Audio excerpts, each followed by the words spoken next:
Hey everyone, how's it going? It's Quinton here, and welcome to this tutorial series on cPanel.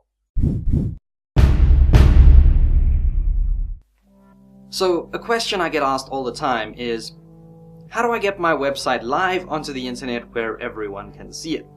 And the simple answer is to buy some shared hosting and then use cPanel to upload all your files and get your website live. I know you guys probably have two questions. First of all, what is cPanel? And secondly, what is shared hosting? So, cPanel is a control panel. Yeah, I know, the name kind of gives it away, doesn't it?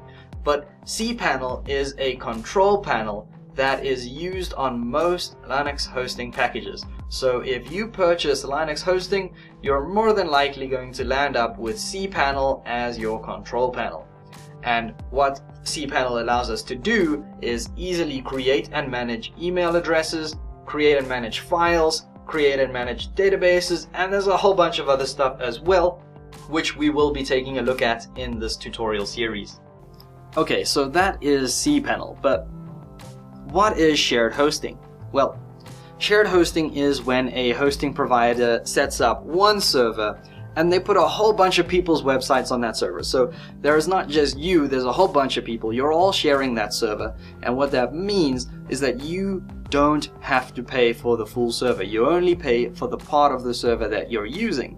And most of these hosting providers generally offer like some really good packages. So you get to choose how many email addresses you want, how many databases you want, how much storage space you need, and then you only pay for the part that you're using. And what that means is that shared hosting can be really cheap. So let's jump onto my computer and I'm going to show you guys what to look for when buying a shared hosting package, and also how to check that cPanel will be available. Alright, so we're on my computer right now and I've got a bunch of different tabs open over here that you can see. But first, I just want to mention, like a little disclaimer, that none of these companies have paid me to say anything about them or to mention their names here. So yeah, just wanted to get that out there. And the suggestion I actually have for you guys is to actually just Google companies that are local and in your area, because that's what I did whenever I was looking for hosting. Back in the day when I was looking for a good hosting company, when I started actually needing hosting, what I did was I just went to Google and I typed in web hosting South Africa, and you can see there's a bunch of ads over here right now, and then one of the top ranking sites is Web Africa, which is a hosting company, but they're based in another city to what I am based in, and also they never used to be this highly ranked. The company that I chose long ago was AfriHost, and you can see that I've actually visited their link before. So I'm just going to go ahead and click on this, and these guys are the web host that I use. Not that they're paying me to say that, but yeah. It is really convenient because they are next door to me. So they're in the same city as I am. They're next door to me. If I have any issues, I just get out of my desk, walk across the road, and I say, hey, I've got some issues on my website. Can you please fix them? And like, that's how easy it is for me to get hold of them. So it is really convenient. And usually I don't have any issues. They're really good at what they do. But anyway, let's go over to hosting, and I'm going to go to Linux hosting, and we're going to take a look at some of their hosting packages. And the reason why I'm telling you guys to look for someone local is because if you're going to be managing a website or running a website within your country, sometimes if you get a server outside of your country, it can run really slowly. It can affect loading time. So I host with a South African website because I was hoping South African people would visit my site, or I've got other websites that South African people need to visit. So yeah, it really helps just having a local company hosting your site. Anyway, I'm going to scroll down now, and you can see that once I get part way down the page, I've actually got the packages and pricing options over here. So you can see that there's a bunch of different package options. We've got from bronze to platinum pro, and if you take a look at each one of these packages, you can see that we've got a cost. So 19 Rand for silver home, That's just over $1 if I do the currency conversion based on what today's currency is. Setup free, and actually I don't even know why they're bragging about this, because if you're gonna get web hosting or especially shared hosting from a company, setup should be free. I don't know why they would charge you for it. Anyway, web traffic, that's nice. We've got unlimited web traffic, and I would say if you guys are looking for a hosting company and they're not giving you unlimited web traffic, I would go look somewhere else, because if they give you a certain amount of bandwidth, you might never reach that bandwidth, I know, but if you ever do, they're gonna shut your site down until you like pay for more bandwidth, and that could be really annoying, especially if you weren't expecting your website to do well in a certain month. Anyway, so yeah, web traffic, look for something that has unlimited web traffic. Storage space, right now this one is just under a gig, so I'd probably want to bump this package up a little bit and get a little bit more space, although 750 megs is really not bad for a website. I don't see many websites go over that amount, but yeah. There is something else that we need, which is really important. That is a MySQL database. So you can see I've kind of skipped over email addresses. I mean, you guys all know what those are, but MySQL database is something that we need. If you guys don't know about MySQL databases, we need that for WordPress. And if you're building a system that requires like logging in and storing information and stuff like that, you're really going to need a SQL database. And with this package, we've got one, and that is fine. That's enough for if you're running a WordPress site or a Joomla site. But sometimes you might want to have an extra database, so then you can go ahead and look for a package with more databases. Although one, I think, is what majority of people will ever use. So yeah. This is probably the minimum package I would choose, is just a Gold Home package for a WordPress or a Joomla site or any custom PHP site that I was coding myself. This is the lowest package I would go for. And you can see PHP version 5.3 plus. So they're not telling me exactly, it's just that it's higher than 5.3. And yeah, I would definitely opt for a package that has a good or a very new version of PHP, because yeah, you don't want to be hosting with someone who's got old PHP and then you try do something with WordPress and it doesn't work, because a lot of sites and a lot of plugins for WordPress or Joomla these days need PHP 5.3 or higher. So just make sure that you've got that. And you can see I've got an option to check for more features, and over here is where I get to see cPanel. So I know that these guys are using cPanel. That's great, and that is like the whole point of this tutorial, is I need someone with cPanel because that's what I'm going to be showing you guys. So yeah, we've got access to cPanel, and if I scroll further down, we've got access. The version of cPanel is cPanel 11, which is a very recent version of cPanel, and that's awesome. So I'm just gonna close this. I mean, you guys can check out the other stats if you want to, but I don't want to run through all of that. And yeah, that's just the minimum package I would choose here.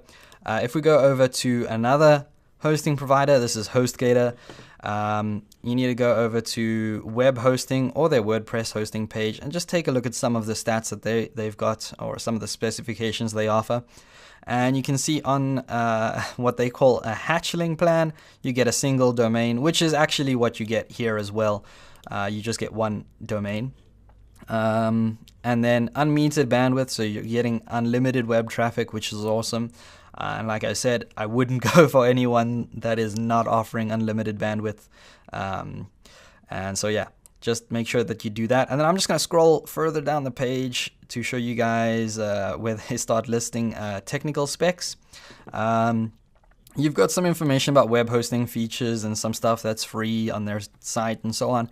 But what I really wanted you to look at is that cPanel is available on HostGator. So if you're going to host with them, you do have access to cPanel. And they also talk about unlimited MySQL databases, which is awesome. And like I said, it's nice to have more than one database, but we're more than likely only going to need the one anyway. So don't let this get you too excited, like, oh my gosh, I can have unlimited databases. Yeah, because you're probably not going to use them all anyway. Anyway, wow, I said that twice. Let's move on to the next provider that I want to show you guys, and that is GoDaddy, which is like a pretty big international hosting provider. All of you guys should probably know them. And if you go over to hosting and you click on web hosting, you'll land up on this page that I'm showing you guys now.